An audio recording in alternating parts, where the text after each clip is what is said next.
This is unreasonably reasonable. And if you think the government's coming to get your guns, you're a retard. Also, if you think that prohibition of firearms is a good idea, you are also a retard. And now that I've pissed off everybody on both sides of the debate, I'm going to tell you my opinion of gun control.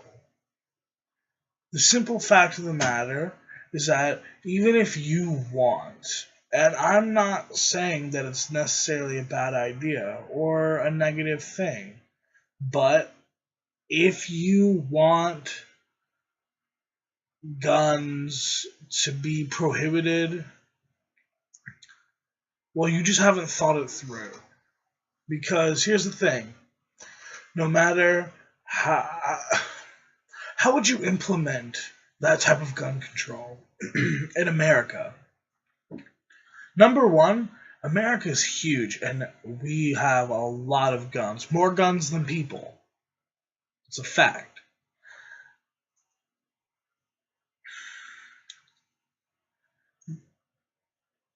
The logistics of it by itself are hard to imagine. You and require the vast expenditure of government money and resources.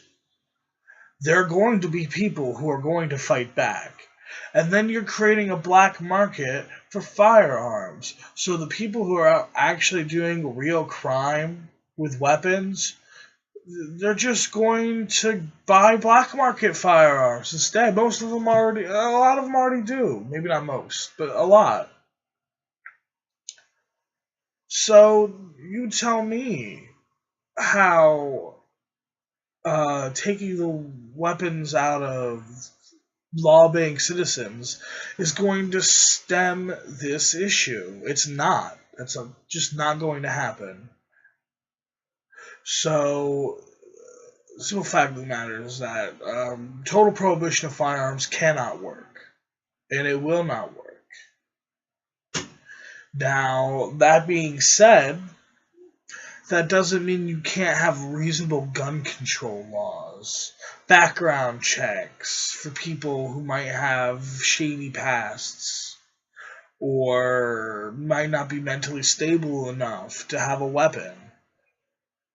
I'm sorry, but if you have any violent crime in your past, you probably shouldn't be able to be sold a weapon. And yeah, maybe that won't keep the weapon out of your hands, but it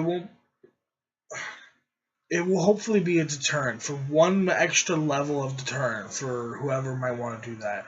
Yeah, some people are still going to go out and buy guns, but it will deter some people. Some people will look at that and say, well, looks like I can't buy a gun, and they won't. Another aspect is our mental health system. It's broken, has been broken.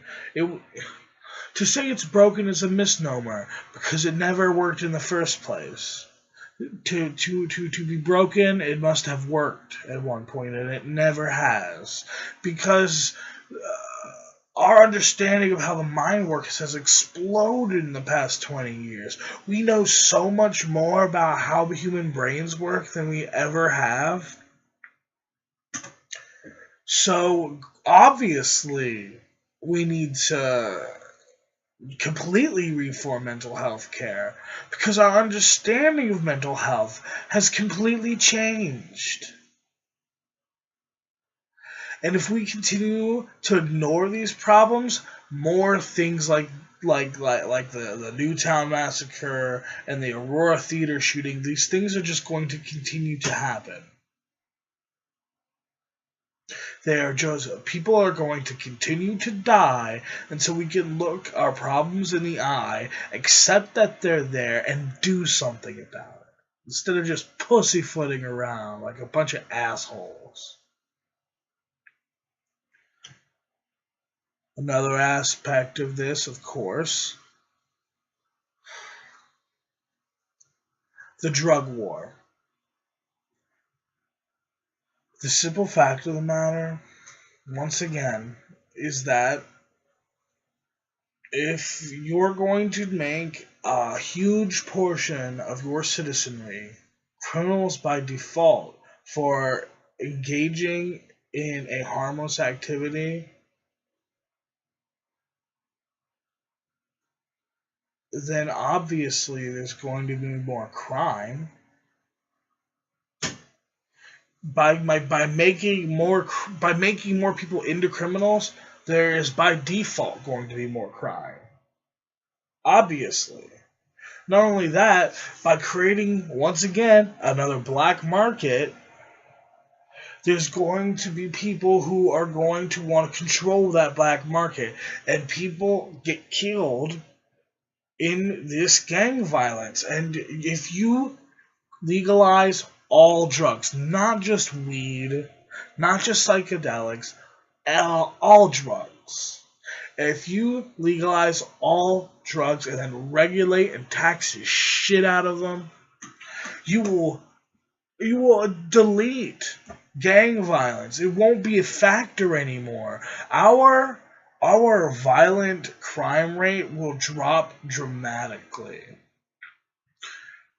And people, and I'll be honest with you, I think that will seriously change the type of nation we'll be.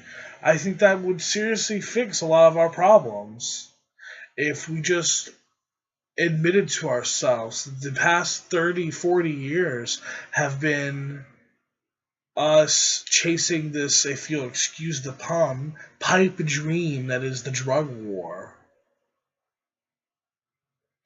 If we stop throwing money at it, and we stop wasting our tax dollars and our police officers' time on, this futile attempt to police the way people want to treat their own bodies, well, we're not going to solve violent crime until we can solve that problem.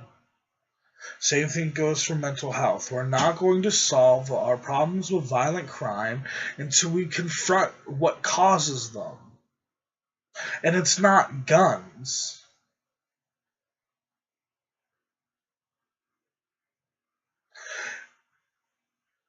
It's not that these people,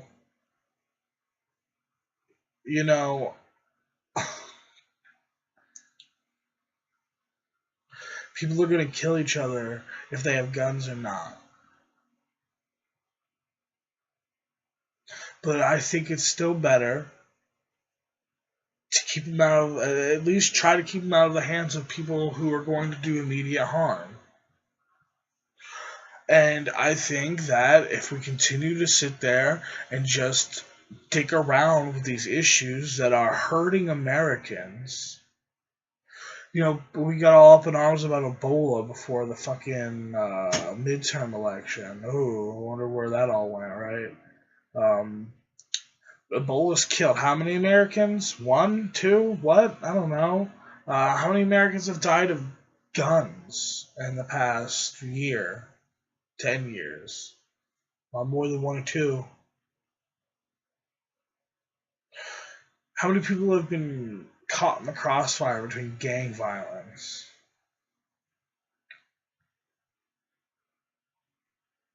How many people have been jailed for ridiculously long sentences for carrying some joints?